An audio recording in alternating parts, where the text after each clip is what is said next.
Home to alligators, herons, and hundreds of other animal and plant species, the Everglades National Park in Florida hosted a U.S. president on Wednesday.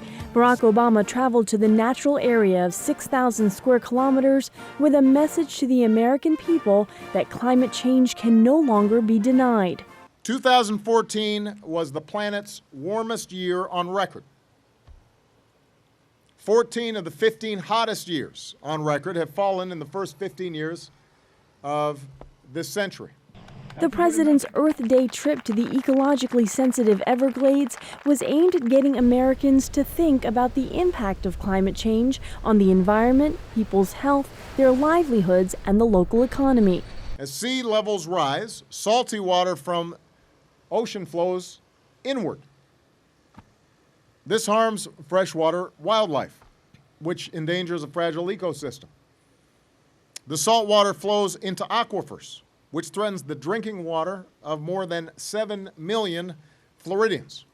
The U.S. leader has advanced plans to cut carbon emissions by nearly a third by 2025. China has set a goal of leveling its rising emissions in 2030, perhaps before. The two countries are the world's largest polluters.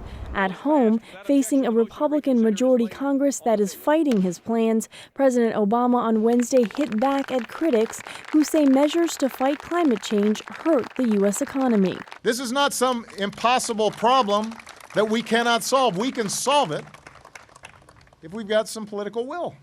And we can solve it in a way that creates jobs.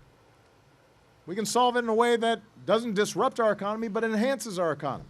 Sam Adams, former mayor of Portland, Oregon, and now a director of the U.S. Climate Initiative at the Washington-based World Resources Institute, says climate change should not be a political issue. Regardless of why people think sea level rise is happening, or why there's a drought or an anemic snowpack in the Rockies and the Pacific Northwest, regardless of the reasons for why people might think that's happening, I think the Democrats and Republicans, conservatives and liberals can and should come together to address those issues. Adams says despite the back and forth in Washington, opinion polls show the American public's concern about climate change is reaching an all-time high, and support for climate action is cutting across the political divide. Aru Pande, VOA News, Washington.